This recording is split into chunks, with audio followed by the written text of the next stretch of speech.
Hello everyone, welcome back to Vidyavedike YouTube channel. ಇದು ಭಾರತೀಯ ರಾಜಕೀಯ ಮತ್ತು ಸಂವಿಧಾನದ ಮೈಂಡ್ ಮ್ಯಾಪ್ ಮತ್ತು ಶಾರ್ಟ್ ನೋಟ್ಸ್ ಸರಣಿಯ 11ನೇ ಕ್ಲಾಸ್ ಆಗಿದೆ.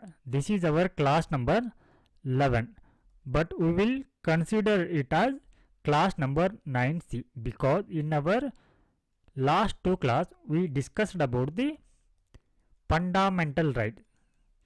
In our class 9A and 9B we discussed about the fundamental right. So 3 ಕ್ಲಾಸ್ಗಳು ಕೂಡ ಫಂಡಮೆಂಟಲ್ ರೈಟ್ಸ್ಗೆ ಸಂಬಂಧಪಟ್ಟಿರುವಂಥ ಕಾರಣಕ್ಕಾಗಿ ಈ ಕ್ಲಾಸ್ಗಳನ್ನ 9A 9B 9C ಅಂತ ಹೇಳಿ ಕನ್ಸಿಡರ್ನ ಮಾಡಿದ್ದೀವಿ. ಎಸ್, ಸೊ ಈ ಒಂದು ಕ್ಲಾಸಲ್ಲಿ ನಾವು ಆರ್ಟಿಕಲ್ 22 ಅಂದರೆ ಅಕ್ರಮ ಬಂಧನದ ವಿರುದ್ಧದ ರಕ್ಷಣೆ, ಅಂದರೆ protection against arrest and detention, ಅಂದರೆ ಅಕ್ರಮ ಬಂಧನ ಮತ್ತು ಅಕ್ರಮವಾಗಿ ವಶಕ್ಕೆ ತೆಗೆದುಕೊಳ್ಳುವುದರಿಂದ ರಕ್ಷಣೆ ಕುರಿತು ಹೇಳುವಂಥ ಆರ್ಟಿಕಲ್ ಇದು, ಆರ್ಟಿಕಲ್ 22. ಸೊ ಆರ್ಟಿಕಲ್ 22 ಏನು ಹೇಳುತ್ತೆ ಇಲ್ಲಿ? ಅಕ್ರಮ ಬಂಧನ ಮತ್ತು ಸೆರೆವಾಸದ ವಿರುದ್ಧದ ರಕ್ಷಣೆಯನ್ನು ನೀಡುತ್ತಾ. ಎಸ್, ಈ ರೀತಿಯ ಬಂಧನಗಳಲ್ಲಿ 2 ರೀತಿ ಬರುತ್ತೆ. ಬಂಧನಗಳಲ್ಲಿ 2 ವಿಧಗಳು. ಸೊ ಮೊದಲನೇದು ಪೆನಿಶು ಡಿಟೆನ್ಷನ್ ಅಥವಾ ದಂಡನಾತ್ಮಕ ಬಂಧನ ಮತ್ತು ಮುನ್ನೆಚ್ಚರಿಕೆ ಬಂಧನ ಅಥವಾ ಪ್ರಿವೆಂಟಿವ್ ಡಿಟೆನ್ಷನ್ ಅಂತ ಬರುತ್ತೆ. 2 ರೀತಿಯ ಬಂಧನಗಳು ಬರುತ್ತೆ. ಎಸ್, ಸೊ ಇದರಲ್ಲಿ ಮೊದಲನೇದಾಗಿ ನಾವು ಇವಾಗ ಪೆನಿಶು ಡಿಟೆನ್ಷನ್ ಬಗ್ಗೆ ನೋಡೋಣ ಅಥವಾ ದಂಡನಾತ್ಮಕ ಬಂಧನದ ಕುರಿತು ನೋಡೋಣ. ಎಸ್, ಸೊ ಇದು ನ್ಯಾಯಾಲಯದಲ್ಲಿ ವಿಚಾರಣೆಯ ನಂತರ ಒಬ್ಬ ವ್ಯಕ್ತಿ ಮಾಡಿದ ಅಪರಾಧಕ್ಕಾಗಿ ಶಿಕ್ಷೆ ವಿಧಿಸಿದ ನಂತರದ ಬಂಧನ ಇದಾಗಿದೆ. ಅಂದರೆ ಇವಾಗ ಒಂದು ಅಪರಾಧಕ್ಕೆ ಸಂಬಂಧಪಟ್ಟಂತೆ, ಕ್ರೈಮ್ಗೆ ಸಂಬಂಧಪಟ್ಟಂತೆ ನ್ಯಾಯಾಲಯದಲ್ಲಿ ಏನಾಗುತ್ತೆ, ಆ ಆರೋಪ ಏನಾಗುತ್ತೆ, ಸಾಬೀತಾಗತ್ತೆ. ಆ ಆರೋಪ ಸಾಬೀತು ಆದ ನಂತರ ಏನು ಮಾಡಲಾಗತ್ತೆ, ಇಲ್ಲಿ ಶಿಕ್ಷೆ ಪ್ರಕಟ ಆಗತ್ತೆ. ನ್ಯಾಯಾಲಯದಿಂದ, ಕೋರ್ಟ್ನಿಂದ ಏನಾಗುತ್ತೆ, ಶಿಕ್ಷೆ ಪ್ರಕಟ ಆಗತ್ತೆ. ಆ ಶಿಕ್ಷೆ ಪ್ರಕಟ ಆದ ನಂತರ ಏನು ಬಂಧಿಸಿ ಜೈಲಿನಲ್ಲಿ ಇಡ್ತಾರಲ್ವಾ, ಆ ಬಂಧನ ಇದು. ಆ ಬಂಧನವೇನಂತಂದರೆ ದಂಡನಾತ್ಮಕ ಬಂಧನ ಅಥವಾ ಪೆನಿಶಿಟಿವ್ ಡಿಟೆನ್ಷನ್ ಆಗಿದೆ. ಸೊ ಎರಡನೆಯದು ಮುನ್ನೆಚ್ಚರಿಕೆ ಬಂಧನ ಅಥವಾ ಪ್ರಿವೆಂಟಿವ್ ಡಿಟೆನ್ಷನ್. ಎಸ್, ಸೊ ಏನಿದ್ರ ಅರ್ಥ? ನ್ಯಾಯಾಂಗವು ವಿಚಾರಣೆ ನಡೆಸಿ ಶಿಕ್ಷೆ ವಿಧಿಸುವುದಕ್ಕಿಂತ ಮುಂಚಿತವಾಗಿ ಒಬ್ಬ ವ್ಯಕ್ತಿಯನ್ನು ಬಂಧಿಸುವುದು. ಇಲ್ಲಿ ನ್ಯಾಯಾಲಯ ಯಾವುದೇ ರೀತಿಯಾಗಿರುವಂಥ ವಿಚಾರಣೆಯನ್ನು ಕೂಡ ನಡೆಸುವುದಿಲ್ಲ, ಹಾಗೆ ಅದಕ್ಕೆ ಸಂಬಂಧಪಟ್ಟಂತೆ ಶಿಕ್ಷೆಯನ್ನು ಕೂಡ ವಿಧಿಸಿರುವುದಿಲ್ಲ. ಸೊ ಅದಕ್ಕಿಂತ ಮುಂಚಿತವಾಗಿ ಏನು ಮಾಡಲಾಗತ್ತೆ ಅಂತಂದರೆ ಇಲ್ಲಿ ವ್ಯಕ್ತಿಯನ್ನು ಬಂಧಿಸಲಾಗತ್ತ. ಹಾಗಿದ್ರೆ ಇದರ ಉದ್ದೇಶ ಏನು? ಯಾಕೆ ಈ ರೀತಿಯ ಬಂಧನವನ್ನು ಮಾಡ್ತಾರೆ ಅಂತ ನೋಡೋದಾದರೆ, ಸೊ ಇದರ ಹಿಂದಿನ ಉದ್ದೇಶ ಭವಿಷ್ಯದಲ್ಲಿ ಅಪರಾಧ ಅಪರಾಧವನ್ನು ಏನು ಮಾಡಲಿಕ್ಕೆ ತಡೆಯುವಂಥ ಉದ್ದೇಶವನ್ನು. ಸೊ ಅಂದ್ರೆ ಅಪರಾಧ ಕೃತ್ಯಗಳು ಭವಿಷ್ಯದಲ್ಲಿ ಸಂಭವಿಸಬಹುದು ಅನ್ನುವಂಥ ನಿರೀಕ್ಷೆಯಿಂದ ಅಥವಾ ಸಂಶಯದಿಂದ ಏನು ಮಾಡಲಾಗುತ್ತೆ, ಬಂಧನವನ್ನು ಮಾಡಲಾಗತ್ತೆ. ಅಂದರೆ ಆ ಒಬ್ಬ ವ್ಯಕ್ತಿ ತಪ್ಪನ್ನು ಮಾಡದಂತೆ ಏನು ಮಾಡುತ್ತೆ, ತಡೆಯುವಂಥ ಉದ್ದೇಶವನ್ನು ಇದು ಹೊಂದಿದೆ. ಇದು ಕೇವಲ ಈ ರೀತಿ ಒಂದು ಬಂಧನದ ಕ್ರಮ ಸಂಶಯದ ಆಧಾರದ ಮೇಲೆ ಮಾತ್ರ ಇರುತ್ತೆ.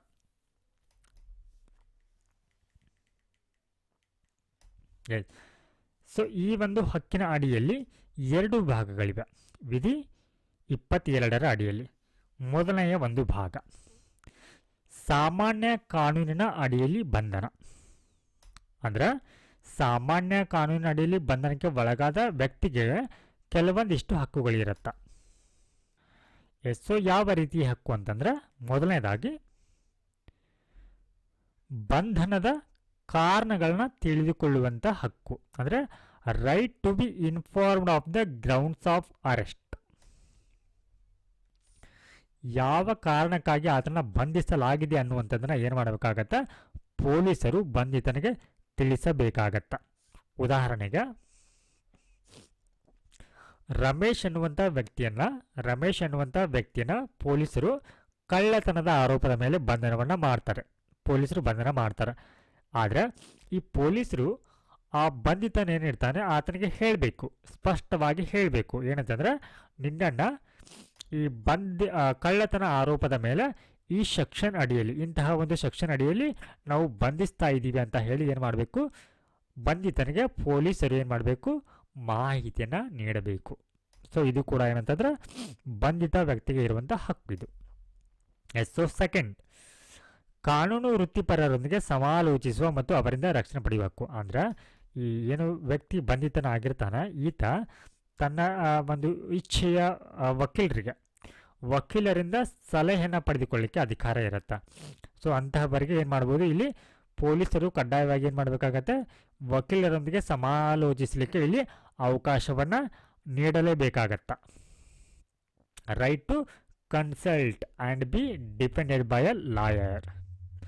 ಹಾಗೆ ಇನ್ನೊಂದು ಹಕ್ಕು ಏನು ಅಂತಂದ್ರೆ, ಪ್ರಯಾಣದ ಸಮಯವನ್ನು ಹೊರತುಪಡಿಸಿ 24 ಗಂಟೆಗಳ ಒಳಗೆ ಮ್ಯಾಜಿಸ್ಟ್ರೇಟ್ ಮುಂದೆ ಹಾಜರುಪಡಿಸುವಂಥ ಹಕ್ಕು. Right to be produce before a magistrate within 24 hours.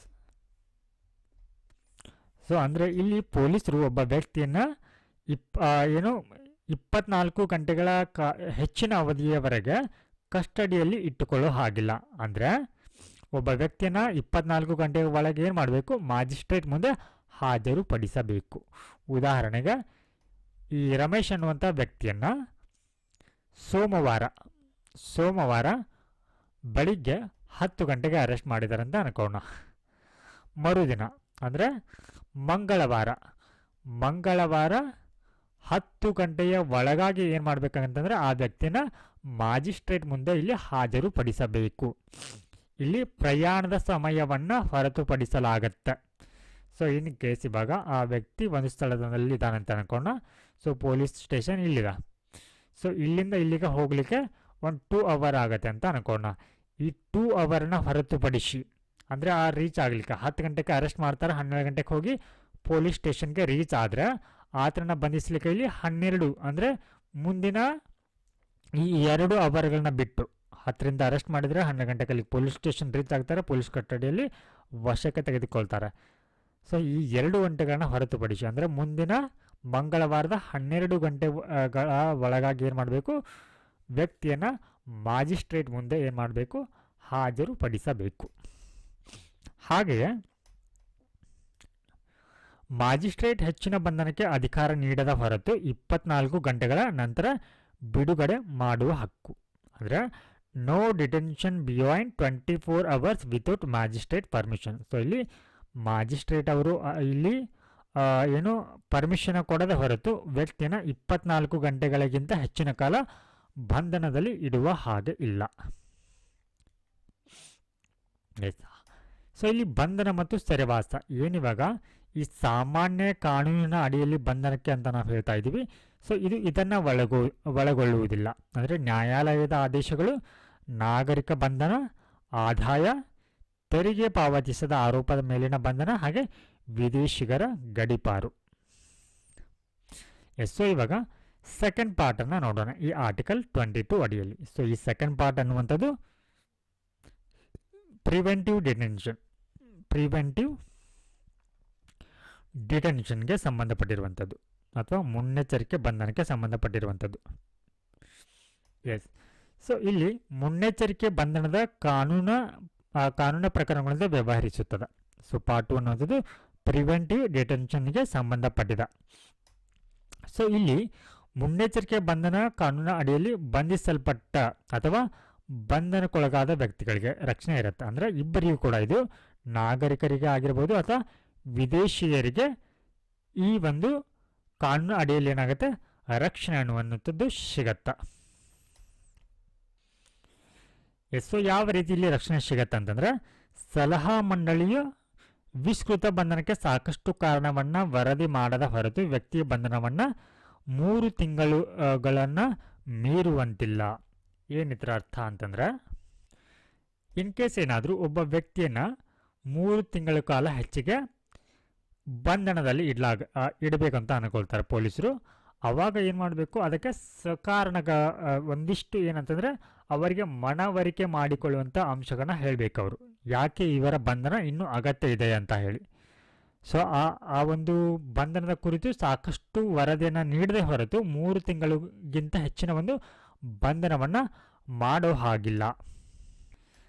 So ಅಂದರೆ ಇಲ್ಲಿ ಪ್ರಿವೆಂಟಿವ್ ಡಿಟೆನ್ಷನ್ಗೆ ಸಂಬಂಧಪಟ್ಟಂತೆ ಮ್ಯಾಕ್ಸಿಮಮ್ ಅರೆಸ್ಟ್ ಲಿಮಿಟ್ ಇಟ್ಟಿರುತ್ತೆ, ಮ್ಯಾಕ್ಸಿಮಮ್ 3 ತಿಂಗಳುಗಳು ಮಾತ್ರ. ಸೊ ಇಲ್ಲಿ 3 ತಿಂಗಳಿಗಿಂತ ಹೆಚ್ಚಿನ ಒಂದು ಬಂಧನವನ್ನು ಮಾಡಬಹುದು, ಬಟ್ ಅಲ್ಲಿ ಅಗತ್ಯವಾದಂಥ ಕಾರಣಗಳು ಕೂಡ ಇಲ್ಲಿ ನೀಡಬೇಕಾಗತ್ತೆ. ಸೊ ಇಲ್ಲಿ ಬಂಧನದ ಕಾರಣಗಳನ್ನ ಬಂಧಿತನಿಗೆ ಕೂಡ ಇಲ್ಲಿ ತಿಳಿಸಬೇಕಾಗತ್ತೆ, ಯಾಕೆ ಇಲ್ಲಿ ಮುನ್ನೆಚ್ಚರಿಕೆವಾಗಿ ನಿನ್ನ ಬಂಧನವನ್ನು ಮಾಡ್ತಾ ಇದ್ದೀವಿ ಅನ್ನುವಂಥದ್ದನ್ನು. ಹಾಗೆ ಬಂಧನದ ಆದೇಶದ ವಿರುದ್ಧ ಅರ್ಜಿ ಸಲ್ಲಿಸಲು ಬಂಧಿತನಿಗೆ ಅವಕಾಶವನ್ನು ನೀಡಬೇಕು. ಏನಿವಾಗ ಮುನ್ನೆಚ್ಚರಿಕೆವಾಗಿ ಬಂಧನ ಮಾಡ್ತಾರೆ, ಸೊ ಇದನ್ನು ಚಾಲೆಂಜ್ ಮಾಡಲಿಕ್ಕೆ, ಮುನ್ನೆಚ್ಚರಿಕೆ ಬಂಧನವನ್ನು ಚಾಲೆಂಜ್ ಮಾಡಲಿಕ್ಕೆ ಕೂಡ ಏನು ಮಾಡ್ಬೋದು ಅಂತಂದರೆ ಇಲ್ಲಿ ಅವಕಾಶವನ್ನು ನೀಡಬೇಕಾಗತ್ತ. ಪ್ರಕರಣಗಳ ಸಂದರ್ಭಗಳನ್ನ ಸೂಚಿಸಲು ಸಂಸತ್ತಿಗೆ ಅಧಿಕಾರ ನೀಡುತ್ತೆ. ಅಂದರೆ ಒಬ್ಬ ವ್ಯಕ್ತಿಯನ್ನು 3 ತಿಂಗಳಿಗಿಂತ ಹೆಚ್ಚಿನ ಕಾಲ ಏನು ಮಾಡ್ಬೋದು, ಬಂಧನದಲ್ಲಿ ಇಡಲಿಕ್ಕೆ, ಇಂತಹ ಕಾನೂನು ಮಾಡಲಿಕ್ಕೆ ಇಲ್ಲಿ ಸಂಸತ್ತಿಗೆ ಅಧಿಕಾರ ಇರುತ್ತೆ.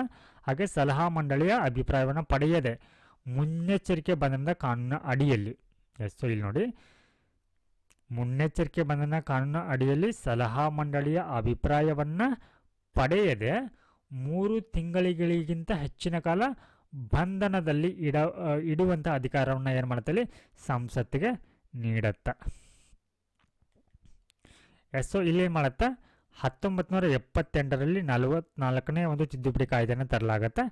ಸೊ ಈ ಒಂದು ತಿದ್ದುಪಡಿ ಕಾಯ್ದೆ ಏನು ಹೇಳುತ್ತೆ ಅಂದರೆ, ಸಲಹಾ ಮಂಡಳಿಯ ಅಭಿಪ್ರಾಯ ಪಡೆಯದ, ಸಲಹಾ ಮಂಡಳಿ ಅಂದರೆ ಅಡ್ವೈಸರಿ ಬೋರ್ಡ್ ಏನಿದೆ ಇದರ ಅಭಿಪ್ರಾಯವನ್ನು ಪಡೆಯದೆ ಬಂಧನದ ಅವಧಿಯನ್ನು 3 ರಿಂದ 2 ತಿಂಗಳಿಗೆ ಇಳಿಸಲಾಗತ್ತೆ.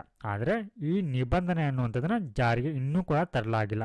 ಸೊ ಹೀಗಾಗಿ ಮುನ್ನೆಚ್ಚರಿಕೆ ಸಂಬಂಧಪಟ್ಟಂಥ ಮ್ಯಾಕ್ಸಿಮಮ್ ಡಿಟೆನ್ಷನ್ ಪೀರಿಯಡ್ ಎಷ್ಟಿದೆ, ಇವಾಗಲೂ ಕೂಡ 3 ತಿಂಗಳು ಮಾತ್ರ ಇದೆ, 3 ತಿಂಗಳು ಇದೆ.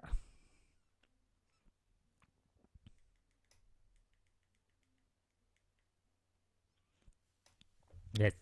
ಸೊ ನೆಕ್ಸ್ಟ್ ಒನ್, ಸಂವಿಧಾನವು ಮುನ್ನೆಚ್ಚರಿಕೆ ಬಂಧನಕ್ಕೆ ಸಂಬಂಧಿಸಿದಂತೆ ಶಾಸಕಾಂಗದ ಅಧಿಕಾರಗಳನ್ನ ವಿಭಜಿಸಿದೆ. ಶಾಸಕಾಂಗದ ಅಧಿಕಾರಗಳನ್ನ ವಿಭಜಿಸಿದೆ ಅಂತಂದರೆ ಇಲ್ಲಿ ಸಂಸತ್ತು ಮತ್ತು ರಾಜ್ಯ ಶಾಸಕಾಂಗಗಳಿಗೆ ಏನು ಮಾಡಿದೆ ಅಂದರೆ ಈ ಒಂದು ಮುನ್ನೆಚ್ಚರಿಕೆ ಬಂಧನಕ್ಕೆ ಸಂಬಂಧಪಟ್ಟಂತೆ ಕಾನೂನುಗಳನ್ನು ಮಾಡುವಂಥ ಅಧಿಕಾರ ಸಂಸತ್ತು ಮತ್ತು ರಾಜ್ಯ ಶಾಸಕಾಂಗದ ನಡುವೆ. ಸೊ ಸಂಸತ್ತಿಗೆ ಇಲ್ಲಿ ವಿಶೇಷ ಅಧಿಕಾರ ಇದೆ. ಯಾವುದಕ್ಕೆ ಸಂಬಂಧಪಟ್ಟಂತೆ ಇಲ್ಲಿ ಇದಕ್ಕೆ ಸಂಬಂಧಿಸಿದ ಕಾರಣಗಳಿಗಾಗಿ ಮುನ್ನೆಚ್ಚರಿಕೆ ಬಂಧನದ ಕಾನೂನನ್ನ ಮಾಡಲಿಕ್ಕೆ, ರಕ್ಷಣೆಗೆ ಸಂಬಂಧಪಟ್ಟಂತೆ, ವಿದೇಶಾಂಗ ವ್ಯವಹಾರಗಳಿಗೆ ಸಂಬಂಧಪಟ್ಟಂತೆ ಹಾಗೂ ಭಾರತದ ಭದ್ರತೆಗೆ ಸಂಬಂಧಪಟ್ಟಂತೆ ಮುನ್ನೆಚ್ಚರಿಕೆ ಸಂಬಂಧಪಟ್ಟಂತೆ ಕಾನೂನು ಮಾಡುವಂಥ ಅಧಿಕಾರ ಇಲ್ಲಿ ಸಂಸತ್ತಿಗೆ ಇದೆ. ಹಾಗೆ ಇದರೊಟ್ಟಿಗೆ ಸಂಸತ್ತು ಮತ್ತು ರಾಜ್ಯ ಶಾಸಕಾಂಗಗಳಿಗೆ ಏಕಕಾಲದಲ್ಲಿ ಕಾನೂನು ಮಾಡಲಿಕ್ಕೆ ಕೂಡ ಅಧಿಕಾರ ಇದೆ. ಯಾವುದಕ್ಕೆ ಸಂಬಂಧಪಟ್ಟಂತೆ ರಾಜ್ಯದ ಭದ್ರತಾ, ಸಾರ್ವಜನಿಕ ಸುವ್ಯವಸ್ಥೆ ಮತ್ತು ಸರಬರಾಜುಗಳ ನಿರ್ವಹಣೆ ಹಾಗೂ ಸಮುದಾಯಕ್ಕೆ ಅಗತ್ಯವಾದ ಸೇವೆಗಳನ್ನು ನೀಡುವಂಥ ಸಂದರ್ಭದಲ್ಲಿ.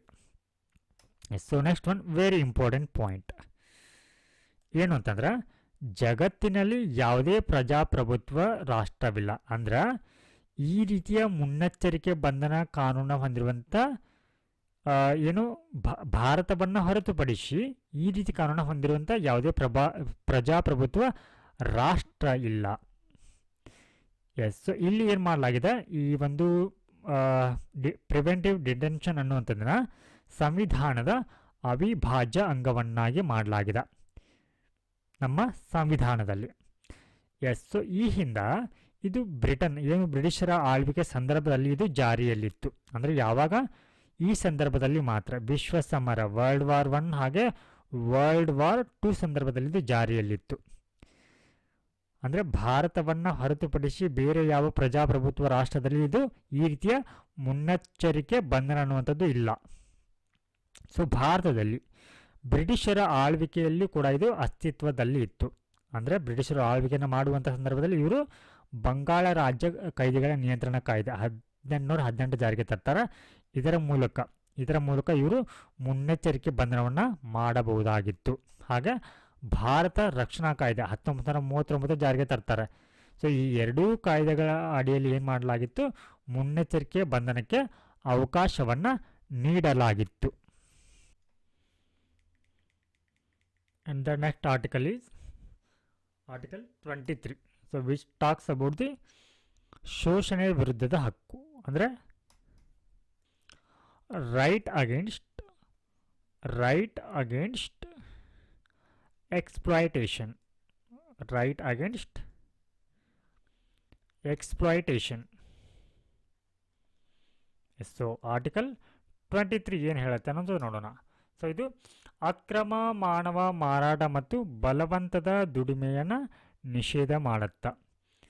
ಸೊ ಈ ಒಂದು ಹಕ್ಕು ನಾಗರಿಕರಿಗೆ ಮತ್ತು ನಾಗರಿಕರು ಅಲ್ಲದವರಿಗೆ ಕೂಡ ಏನಿರುತ್ತೆ, ಲಭ್ಯ ಇರುತ್ತೆ. ಇಬ್ಬರಿಗೂ ಕೂಡ ಇದು ಲಭ್ಯ ಇರುವಂಥದ್ದು. ಸೊ ಇದು ವ್ಯಕ್ತಿಯನ್ನು ರಾಜ್ಯದಿಂದ ಮಾತ್ರವಲ್ಲದೆ ಖಾಸಗಿ ವ್ಯಕ್ತಿಗಳಿಂದಲೂ ರಕ್ಷಿಸುತ್ತದೆ. So very important. So first one ಏನಂತಂದರೆ ಈ ಒಂದು ಹಕ್ಕು ನಾಗರಿಕ ಹಾಗೆ ನಾಗರಿಕಲ್ಲದವರಿಗೂ ಕೂಡ ಏನಾಗುತ್ತೆ, ಅನ್ವಯಿಸುತ್ತೆ.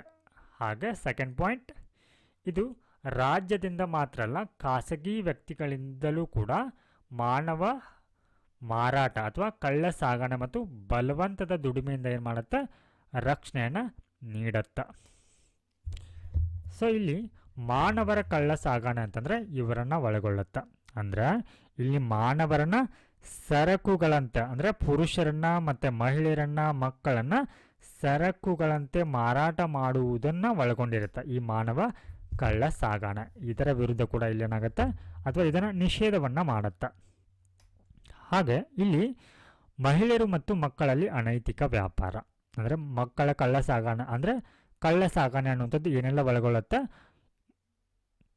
ವೇಶ್ಯಾವಾಟಿಕೆ, ದೇವದಾಸಿಯರು, ಗುಲಾಮಗಿರಿ, ಇವೆಲ್ಲವೂ ಕೂಡ ಅನೈತಿಕ ವ್ಯವಹಾರವಾಗಿ ಕಂಡುಬರುತ್ತೆ.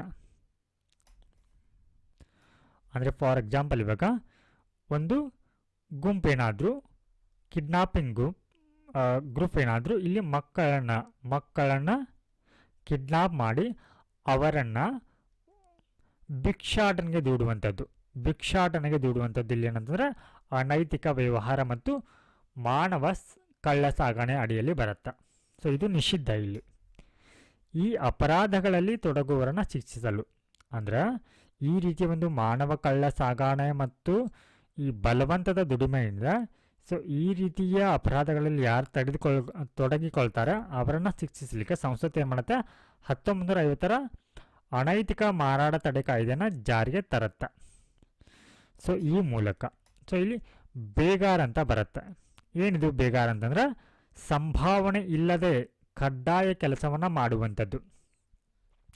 ಸೊ ಈ ಒಂದು ರೀತಿಯ ವ್ಯವಸ್ಥೆಯನ್ನು ನಾವು ಪ್ರಾಚೀನ ಕಾಲದಲ್ಲಿ ನೋಡ್ತಾ ಇದ್ವಿ. ಏನಂತಂದರೆ ಇದು ಒಂದು ವಿಶಿಷ್ಟ ಭಾರತೀಯ ವ್ಯವಸ್ಥೆಯಾಗಿದ್ದು ಸ್ಥಳೀಯ ಜಮೀನ್ದಾರರು ಕೆಲವೊಮ್ಮೆ ತಮ್ಮ ಗೇಣಿದಾರನ್ನು ಯಾವುದೇ ಸಂಭಾವನೆ ಇಲ್ಲದೆ ದುಡಿಸಿಕೊಳ್ತಾ ಇದ್ರು. ತಮ್ಮಲ್ಲಿ ಕೆಲಸವನ್ನು ಏನು ಮಾಡ್ತಾಯಿದ್ರು, ಗೇಣಿದಾರರು ಏನಿದ್ರು ಅವರಿಗೆ ಯಾವುದೇ ರೀತಿಯ ಒಂದು ಪೇಮೆಂಟನ್ನು ನೀಡದೆ ಏನು ಮಾಡ್ತಾಯಿದ್ರು ಅಂದರೆ ಅವರಿಂದ ಕೆಲಸವನ್ನು ತೆಗೆದುಕೊಳ್ತಾ ಇದ್ರು. ಇದರೊಟ್ಟಿಗೆ ಬಲವಂತದ ದುಡಿಮೆಯನ್ನು ಕೂಡ ಇದು ನಿಷೇಧವನ್ನು ಮಾಡುತ್ತೆ. ಫಸ್ಟ್ ಒನ್, ಇವಾಗ ಫೋರ್ಸ್ ಲೇಬರ್ ಅಥವಾ ಬಲವಂತದ ದುಡಿಮೆ ಅಂತಂದರೆ ಏನೊಂದು ಗೊತ್ತಿರಬೇಕಾಗತ್ತೆ. ಏನಿದು ಬಲವಂತದ ದುಡಿಮೆ ಅಂತಂದ್ರೆ ಇಲ್ಲಿ ಯಾವುದೇ ಒಂದು ಕೆಲಸವನ್ನು ಥ್ರೆಟ್ ಅಥವಾ ಪ್ರೆಷರ್ ಮೂಲಕ ಮಾಡಿಸಿಕೊಳ್ಳಲಾಗತ್ತೆ. ಒತ್ತಡ ಅಥವಾ ಈ ಕಿರುಕುಳದ ಮೂಲಕ ಅವರಿಂದ ಏನು ಮಾಡಲಾಗತ್ತೆ, ಒತ್ತಾಯಪೂರ್ವಕವಾಗಿ ಅವರಿಂದ ಕೆಲಸವನ್ನು ಮಾಡಿಸಿಕೊಳ್ಳಲಾಗತ್ತೆ. ಸೊ ನೆಕ್ಸ್ಟ್ ಒನ್, ಇವಾಗ ನಾವು ಅದನ್ನೇ ನೋಡ್ತಾ ಇದ್ದೀವಿ, ಫೋರ್ಸ್ಡ್ ಲೇಬರ್ ಅಥವಾ ಬಲವಂತದ ದುಡಿಮೆ, work done in under threat or pressure ಅಂತ. ಸೊ ಇಲ್ಲಿ ಒಬ್ಬ ವ್ಯಕ್ತಿಯನ್ನು ತನ್ನ ಇಚ್ಛೆಗೆ ವಿರುದ್ಧವಾಗಿ ಕೆಲಸ ಮಾಡಲಿಕ್ಕೆ ಏನು ಮಾಡಲಾಗತ್ತೆ, ಇದರಲ್ಲಿ ಒತ್ತಾಯಿಸಲಾಗತ್ತೆ. ಇದುವೇ ಏನಂತಂದ್ರೆ ಬಲವಂತದ ದುಡಿಮೆ ಅಥವಾ ಫೋರ್ಸ್ಡ್ ಲೇಬರ್.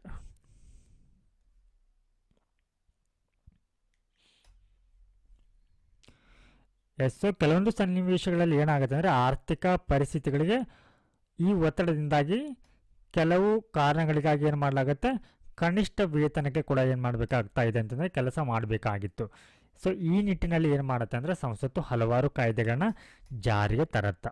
ಸೊ ಅದರಲ್ಲಿ ಪ್ರಮುಖವಾಗಿ ಜೀತ ಪದ್ಧತಿ ನಿರ್ಮೂಲನಾ ಕಾಯ್ದೆ, ಅಂದರೆ ಇದು ಫೋರ್ಸ್ ಲೇಬರ್ನ ಅಬಾಲಿಷನ್ ಮಾಡುತ್ತೆ. ಹಾಗೆ ಕನಿಷ್ಠ ವೇತನ ಕಾಯ್ದೆ 1948. ಸೊ ಒಬ್ಬ ವ್ಯಕ್ತಿಗೆ ಒಂದು ಕೆಲಸಕ್ಕೆ ಇಂತಿಷ್ಟೇ ಪ್ರಮಾಣ ಅಂದರೆ ಒಂದು ಕನಿಷ್ಠ ಮಿನಿಮಮ್ ವೇಜಸ್ನ ಫಿಕ್ಸ್ ಮಾಡುತ್ತೆ. ಹಾಗೆ ಗುತ್ತಿಗೆ ಕಾರ್ಮಿಕರ ಕಾಯ್ದೆ 1970, ಹಾಗೆ ಸಮಾನ ಸಂಭಾವನಾ ಕಾಯ್ದೆ 1976 ಜಾರಿಗೆ ತರಲಾಗುತ್ತೆ. ಪುರುಷ ಮತ್ತು ಮಹಿಳೆಯರಿಗೆ ಇಬ್ಬರಿಗೂ ಕೂಡ ಸಮಾನ ವೇತನವನ್ನು ಅಥವಾ ಸಂಭಾವನೆಯನ್ನು ನೀಡಬೇಕನ್ನುವಂಥ ಕಾಯ್ದೆಯನ್ನು ಜಾರಿಗೆ ತರುತ್ತೆ.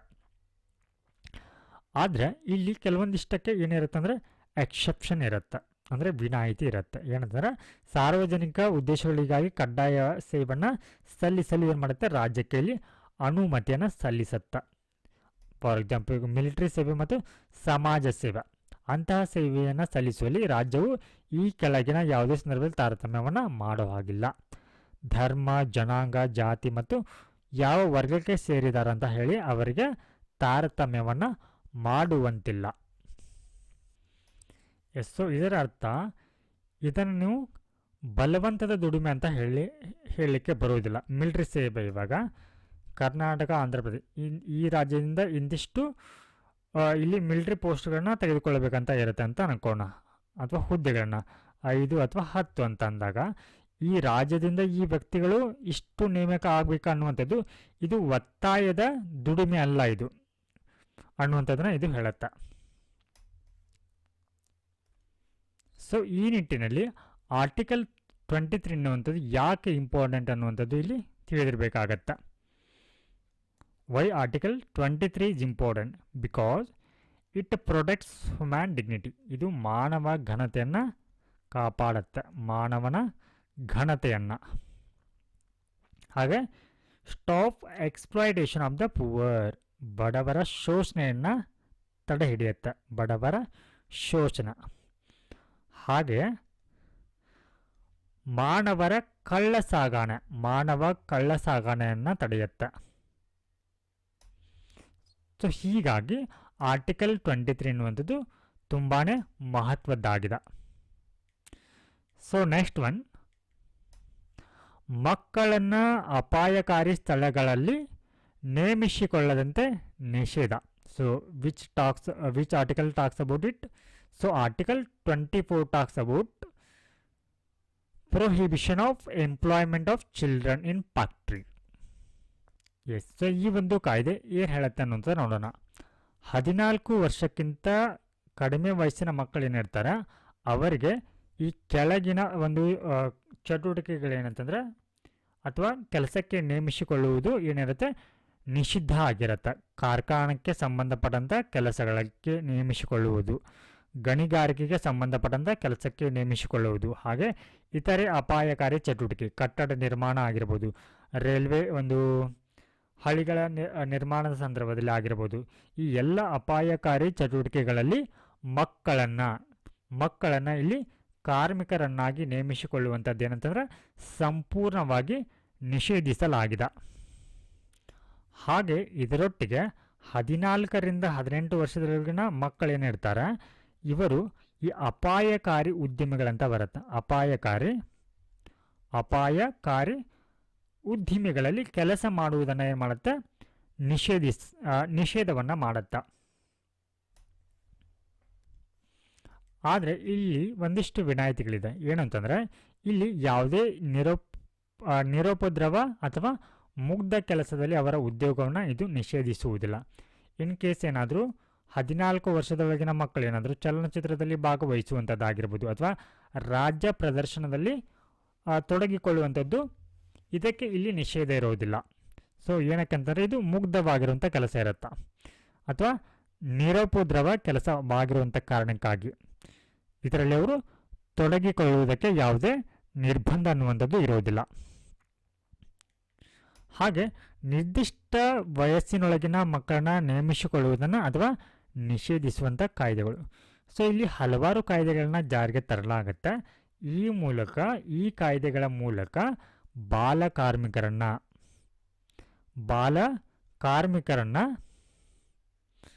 ಹಲವಾರು ಉದ್ಯಮಗಳಲ್ಲಿ ತೊಡಗಿಸಿಕೊಳ್ಳುವುದನ್ನು ನಿಷೇಧವನ್ನು ಮಾಡುತ್ತೆ.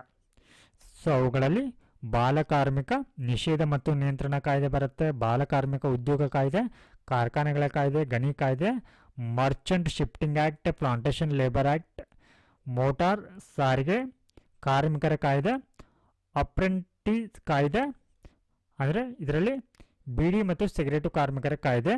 ಈ ರೀತಿ ಹಲವಾರು ಒಂದು ಕಾಯ್ದೆಗಳನ್ನ ಜಾರಿಗೆ ತರುತ್ತಾ. ಅಂದರೆ ಈ ಮೂಲಕ ಇಲ್ಲಿ ಬಾಲಕಾರ್ಮಿಕರ ನಿಷೇಧವನ್ನು ಮಾಡುತ್ತಾ.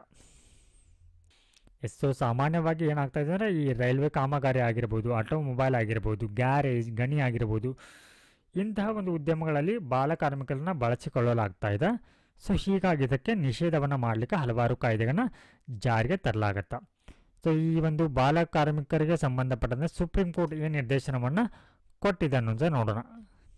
ಇನ್ 1968 ಸುಪ್ರೀಂ ಕೋರ್ಟ್ನ ನಿರ್ದೇಶನ, ಬಾಲಕಾರ್ಮಿಕ ಪುನರ್ವಸತಿ ಕಲ್ಯಾಣ ನಿಧಿಯ ಸ್ಥಾಪನೆ ಆಗಬೇಕು. ಏನಿವಾಗ ಈ ಒಂದು ಉದ್ಯಮಗಳಲ್ಲಿ ತೊಡಗಿಕೊಂಡಿರುವಂಥ ಮಕ್ಕಳೇನಿರ್ತಾರೆ, ಸೊ ಅವರು ಇಲ್ಲಿ ಬಡತನದ ಕಾರಣಕ್ಕಾಗಿ ಹೆಚ್ಚಾಗಿ ಏನಾಗುತ್ತೆ ಈ ರೀತಿ ಒಂದು ಉದ್ಯಮಗಳಲ್ಲಿ ತೊಡಗಿಕೊಳ್ತಾರೆ. ಸೊ ಈ ರೀತಿಯ ಸಂದರ್ಭದಲ್ಲಿ ಇಂತಹ ಒಂದು ಕಾಯ್ದೆಗಳ ಮೂಲಕ ಇಲ್ಲಿ ಬಾಲಕಾರ್ಮಿಕರ ನಿಷೇಧವನ್ನು ಮಾಡಿದರೆ ಅವರಿಗೆ ಆದಾಯದ ಮೂಲ ಏನಾಗಬೇಕು, ಎಲ್ಲಿಂದ ಬರಬೇಕು ಆದಾಯ? ಇಂತಹ ಸಂದರ್ಭದಲ್ಲಿ ಸುಪ್ರೀಂ ಕೋರ್ಟ್ ಏನು ಹೇಳುತ್ತೆ ಅಂತಂದರೆ ಅವರಿಗೆ ಪುನರ್ವಸತಿ ಕಲ್ಯಾಣ ನಿಧಿಯ ಸ್ಥಾಪನೆಯನ್ನು ಮಾಡಬೇಕು. ಅಂತಹ ಮಕ್ಕಳ ಏಳಿಗೆಗಾಗಿ ಒಂದು ಫಂಡನ್ನು ಸ್ಥಾಪಿಸಬೇಕು. ಆ ಮೂಲಕ ಅವರಿಗೆ ಹಣಕಾಸಿನ ಸಹಾಯವನ್ನು ಮಾಡಬೇಕು ಅಂತ ಹೇಳಿ ಸುಪ್ರೀಂ ಕೋರ್ಟಲ್ಲಿ ನಿರ್ದೇಶನವನ್ನು ತರತ್ತ. ಹಾಗೆ ಇದರಲ್ಲಿ ಅಪರಾಧಿ ಉದ್ಯೋಗದಾತನು ತನ್ನಿಂದ ನೇಮಿಸಲ್ಪಟ್ಟ ಪ್ರತಿ ಮಗುವಿಗೆ 20,000 ದಂಡವನ್ನು ಠೇವಣಿ ಇಡಬೇಕು ಅಂತಲೂ ಕೂಡ ಹೇಳುತ್ತೆ. ಅಂದರೆ ಇವಾಗ ಒಂದು ಫ್ಯಾಕ್ಟ್ರಿ ಮಾಲೀಕ ಇರ್ತಾನೆ, ಆತ ಒಂದು ಮಗುವನ್ನು, ಸುಮಾರು ಮಕ್ಕಳನ್ನು ಇಲ್ಲಿ ಆ ಕೆಲಸದಲ್ಲಿ ನೇಮಿಸಿಕೊಂಡ್ರೆ ಇದು ಏನಂತಂದರೆ ಈ ರೀತಿ ಬಾಲಕಾರ್ಮಿಕರನ್ನು ನೇಮಿಸಿಕೊಳ್ಳೋದು ಅಪರಾಧ ಆಗಿರುತ್ತೆ. ಸೊ ಹೀಗಾಗಿ ಏನಾಗ್ತಾನೆ, ಈ ಫ್ಯಾಕ್ಟ್ರಿ ಮಾಲೀಕ ಅಪರಾಧಿ ಆಗಿರ್ತಾನೆ.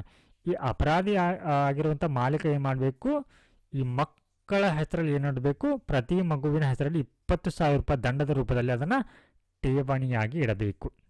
ಹಾಗೆ ಇದರೊಟ್ಟಿಗೆ ಈ ರೀತಿ ಒಂದು ಬಾಲಕಾರ್ಮಿಕರು ಏನಿರ್ತಾರೆ ಅವರ ಒಂದು ಸುಧಾರಣೆಗೆ ಸಂಬಂಧಪಟ್ಟಂತೆ, ಅಂದರೆ ಇಲ್ಲಿ ಅವರ ಶಿಕ್ಷಣ, ಆರೋಗ್ಯ ಮತ್ತು ಮಕ್ಕಳ ಪೋಷಣೆಗೆ ಸಂಬಂಧಪಟ್ಟಂತೆ ಏನು ಮಾಡುತ್ತೆ, ಸುಧಾರಣೆಗೆ ಸಂಬಂಧಪಟ್ಟಂತೆ ನಿರ್ದೇಶನವನ್ನು ಕೂಡ ಇಲ್ಲಿ ಸುಪ್ರೀಂ ಕೋರ್ಟ್ 1966ರಲ್ಲಿ ನೀಡುತ್ತೆ. ಸೊ ಇಲ್ಲಿ ಬಾಲಕಾರ್ಮಿಕ ಒಂದು ನಿಷೇಧ ಮತ್ತು ನಿಯಂತ್ರಣ ಕಾಯ್ದೆ 1986 ಇದೆ. ಇದು ಏನು ಹೇಳುತ್ತೆ ಅಂತಂದರೆ ಇದರ ಪ್ರಕಾರ ಇಲ್ಲಿ 14 ವರ್ಷದ ಒಳಗಿನ ಮಕ್ಕಳನ್ನ ದುಡಿಸಿಕೊಳ್ಳುವಂತಿಲ್ಲ ಅಂತ ಹೇಳುತ್ತೆ. ಹಾಗೆ ಇದರೊಟ್ಟಿಗೆ ಇದು ಮಕ್ಕಳು ದುಡಿಯಬಾರದಂಥ 18 ಅಪಾಯಕಾರಿ ವೃತ್ತಿಗಳನ್ನ ಮತ್ತು 65 ಸಂಸ್ಕರಣಾ ಘಟಕಗಳನ್ನ ಗುರುತಿಸುತ್ತಾ.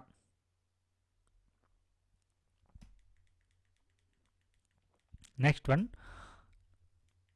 ಮಕ್ಕಳ ಹಕ್ಕುಗಳ ರಕ್ಷಣಾ ಆಯೋಗದ ಕಾಯ್ದೆ 2005. ಈ ಕಾಯ್ದೆ ಏನು ಹೇಳುತ್ತೆ ಮಕ್ಕಳಿಗೆ ಸಂಬಂಧಪಟ್ಟಂತೆ ಅಥವಾ ಮಕ್ಕಳ ಹಕ್ಕುಗಳಿಗೆ ಸಂಬಂಧಪಟ್ಟಂತೆ ಅಂತಂದರೆ, ಮಕ್ಕಳ ಮೇಲಿನ ಅಪರಾಧಗಳು ಅಥವಾ ಮಕ್ಕಳ ಹಕ್ಕುಗಳ ಉಲ್ಲಂಘನೆಯ ತ್ವರಿತ ವಿಚಾರಣೆಯನ್ನು ಒದಗಿಸಲು ರಾಷ್ಟ್ರೀಯ ಮಕ್ಕಳ ಹಕ್ಕುಗಳ ರಕ್ಷಣಾ ಆಯೋಗ ಮತ್ತು ರಾಜ್ಯ ಮಕ್ಕಳ ನ್ಯಾಯಾಲಯಗಳ ಆಯೋಗವನ್ನು ಸ್ಥಾಪಿಸಲಾಗುತ್ತೆ ಇನ್ 2006.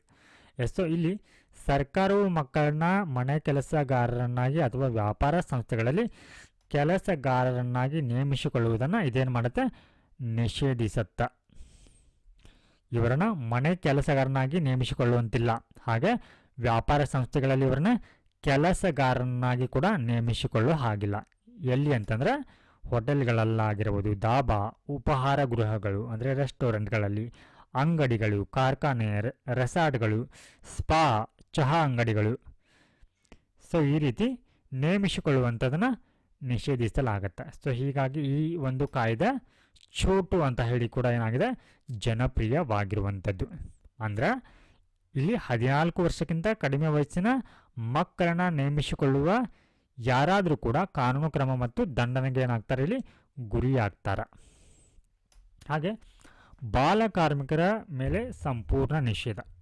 ಸೊ 2012ರಲ್ಲಿ ಏನು ಮಾಡಲಾಗುತ್ತೆ, ಇದಕ್ಕೆ ಕೇಂದ್ರ ಸಚಿವ ಸಂಪುಟದ ಅನುಮೋದನೆ ಸಿಗುತ್ತೆ. ಸೊ ಈ ಮೂಲಕ ಎಲ್ಲ ವೃತ್ತಿಗಳು ಮತ್ತು ಪ್ರಕ್ರಿಯೆಗಳಲ್ಲಿ 14 ವರ್ಷಕ್ಕಿಂತ ಕಡಿಮೆ ವಯಸ್ಸಿನ ಮಕ್ಕಳನ್ನು ನೇಮಿಸಿಕೊಳ್ಳುವುದನ್ನು ಸಂಪೂರ್ಣವಾಗಿ ನಿಷೇಧಿಸುತ್ತೆ. ಬಾಲಕಾರ್ಮಿಕ ನಿಷೇಧ ಮತ್ತು ನಿಯಂತ್ರಣ ಕಾಯ್ದೆ 1986, ಇದಕ್ಕೆ ಏನು ಮಾಡಲಾಗುತ್ತೆ, ತಿದ್ದುಪಡಿಯನ್ನು ಮಾಡಲಾಗುತ್ತೆ. ಸೊ ಈ ಮೂಲಕ ಈ ಕಾಯ್ದೆಯನ್ನು ಹೆಸರನ್ನು ಚೇಂಜಸ್ ಮಾಡಲಾಗುತ್ತೆ, ಮರುನಾಮಕರಣ ಮಾಡಲಾಗುತ್ತೆ.